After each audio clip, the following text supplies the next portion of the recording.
First year birthday usually ಮಕ್ಳಿಗೆ ನೆನಪಿರಲ್ಲ ಅಂತ ಹೇಳ್ತಾರೆ. ಆ್ಯಂಡ್ ಆಫ್ಕೋರ್ಸ್ ನೆನಪಿರಲ್ಲ. ಬಟ್ ತಾಯಿಯಾಗಿರೋ ನನಗೆ ಅದನ್ನು ಲೈಕ್ ಒಂದು ಮೈಲ್ ಸ್ಟೋನ್ ಅದು. ಸೊ ಅದನ್ನು ಸ್ಪೆಷಲಾಗಿ ಸೆಲೆಬ್ರೇಟ್ ಮಾಡಬೇಕು. ಯಾವತ್ತಿದ್ರೂ ಅವ್ನು ಹಿಂತಿರುಗಿ ನೋಡಿದಾಗ ಅವನಿಗೆ ನಮ್ಮಮ್ಮ ಎಷ್ಟು ಚೆನ್ನಾಗಿ ಸೆಲೆಬ್ರೇಟ್ ಮಾಡಿದ್ರು ಅನ್ನೋದು ಅವನಿಗೆ ಅನ್ನಿಸ್ಬೇಕು. So it's an intimate gathering, family and friends.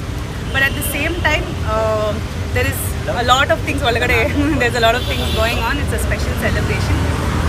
ನೀವು ನೋಡ್ತೀರಾ ಹೇಗೆಲ್ಲ ಪ್ಲಾನ್ ಆಗಿದೆ. ಮೊನ್ನೆ ಕೂಡ ಹೇಳ್ತಾ ಇದ್ದೆ ಇನ್ನೂ ಪ್ಲಾನ್ ಮಾಡಿಲ್ಲ ಅಂತ.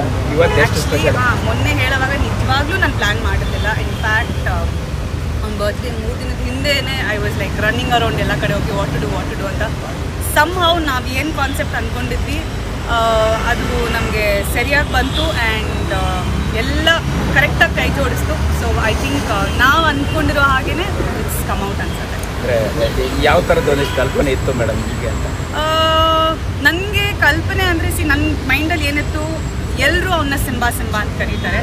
ಸೊ ಒಂದು ಲೈಫ್ ಥೀಮ್ ಬಂದು it would have been very obvious. But this is much bigger. So ನೀವೇ ನೋಡ್ತಿದ್ದೀರಾ, ಇದು ರಾಯನ್ಸ್ ಕಿಂಗ್ಡಮ್. ಸೊ ಅವನ ಒಂದು ರಾಜ್ಯಕ್ಕೆ ಇದು ಎಂಟರ್ ಆಗ್ತಿರೋದು. ಸೊ ಅವನ ರಾಜ್ಯದಲ್ಲಿ ಏನೇನಿದೆ ಅನ್ನೋದು and how it is going to be ಅನ್ನೋದು ಒಂದು ಕಾನ್ಸೆಪ್ಟ್. ಗಿಫ್ಟ್ ಏನು ಕೊಟ್ರಿ ಮಗನಿಗೆ? ನಾನು ಕೊಟ್ಟಿಲ್ಲ, ಅವ್ರ ಅಜ್ಜಿ ತಾತ ಕೊಟ್ಟಿದ್ದಾರೆ. ಸೊ ಅವ್ರನ್ನೇ ಕೇಳಬೇಕು ಆ್ಯಕ್ಚುಲಿ. ಧ್ರುವ ಅವರು ಒಂದು ಚೈನ್ ಆಂಜನೇಯ ಡಾಲರ್ ಇರೋದು ಆ ಥರ ಯಾರು ಕೊಟ್ಟಿದ್ದಾರೆ? ಆ್ಯಕ್ಚುಲಿ ಧ್ರುವ ಇವಾಗ ವೈಜಾಗಲ್ಲಿದ್ದಾನೆ. So I don't think will be able to come this ಸತಿ. ಮೊದಲನೇ ವರ್ಷ ಅನ್ನೋದಾದ್ರೆ ನಿಮಗೂ ಮೊದಲನೇ ವರ್ಷ ಅಂದರೆ ನಾನು ಫಸ್ಟ್ ಹೇಳಿದ್ದು happy birthday to me as a mother ಅಂತ. ನಾನು ಫಸ್ಟ್ ನನಗೆ ವಿಶ್ ಮಾಡ್ಕೊಂಡಿದ್ದೆ. ಮೇಡಮ್ ಈ ಒಂದು ವರ್ಷ ತಾಯಿ ಜರ್ನಿ ತುಂಬ ಡಿಫ್ರೆಂಟ್ ಆಗಿತ್ತು. And something of course it's first time mother ಅಲ್ವಾ. ಸೊ ಎಲ್ಲನೂ ಡೇ ಬೈ ಡೇ ಅರ್ಥ ಮಾಡ್ಕೊಂಡು ಹೋದೆ. ಹೌದು ನನಗೆ ಯಾಕಂದರೆ ಇನಿಷಿಯಲಿ ಬ್ಲ್ಯಾಂಕ್ ಆಗಿದ್ದೆ. ಸೊ ಪ್ರತಿದಿನನೂ ನನಗೊಂದು ಲರ್ನಿಂಗ್ ಎಕ್ಸ್ಪೀರಿಯನ್ಸ್. ಆ್ಯಂಡ್ ಈ ಒಂದು ವರ್ಷ it's been beautiful with Rayan ಬಂದ ಮೇಲೆ ಎಷ್ಟು ಚೇಂಜ್ ಆಗಿದೆ ಮೇಡಮ್? ಲೈಫ್ ಸ್ಟೈಲು ಎಲ್ಲ ಎಷ್ಟು ಚೇಂಜ್ ಆಗಿದೆ? ತುಂಬ ಬದಲಾಗಿದೆ. ಸೊ ಮುಂಚೆ ನನಗೆ ನಾನು ಪ್ರಯಾರಿಟಿ ಆಗಿರ್ತಾ ಇದ್ದೆ, ನನಗೆ ಶಿರು ಪ್ರಯಾರಿಟಿ. ಇವಾಗ ಎಲ್ರಿಗೂ ರಾಯನ್ ಒಬ್ಬನೇ ಪ್ರಯಾರಿಟಿ. ಸೊ ನಾವು ಊಟ ಮಾಡಬೇಕು ಅಂದ್ರೂ ರಾಯನ್ನ ಸ್ಕೆಡ್ಯೂಲ್ನ ನೋಡ್ಕೊಂಡು ನಮ್ಮ ಊಟ ಪ್ಲ್ಯಾನ್ ಮಾಡೋದು.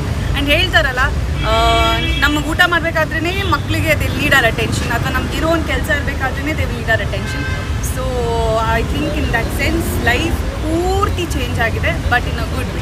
ಮಗನೆಲ್ಲರೂ ಹೊರಗಡೆ ಕರ್ಕೊಂಡು ಹೋಗಿದ್ರೆ ಈ 1 year ಅಲ್ಲಿ? ಹೊರಗಡೆ ಈಚೆ ಕಡೆ ಎಲ್ಲಾದರೂ ಈಚೆ ಎಲ್ಲಾದ್ರು ಅಂದರೆ ಮನೆ ಬಿಟ್ಟು ಎಲ್ಲಾದರೂ ಒಂದು ಕಡೆ ಮನೆ ಬಿಟ್ಟು ಅಲ್ಲಿ ಅವ್ನ ಫ್ರೆಂಡ್ಸ್ನ ಮೀಟ್ ಮಾಡೋಕ್ಕೆ ಎಲ್ಲ ಕಡೆ ಹೋಗ್ತಿರ್ತಾನೆ. ಬಟ್ ಇನ್ನೂ ಯಾವ ಟ್ರಿಪ್ ಕರ್ಕೊಂಡು ಹೋಗಿಲ್ಲ ಅವನ್ನ. ಬಿಕಾಸ್ ಪ್ಯಾಂಡಮಿಕ್ ಇತ್ತು, ಕರ್ಕೊಂಡು ಹೋಗೋಕ್ಕೂ ಭಯ ಇತ್ತು. ಆ್ಯಂಡ್ ತುಂಬ ಚಿಕ್ಕವನಾಗಿದ್ದ. ಸೊ ಇದಾದಮೇಲೆ I would love to take him on a trip, ಒಂದು ಮದರ್ಸ್ ಸನ್ ಟ್ರಿಪ್ ಹೋಗಬೇಕು ಅಂತ.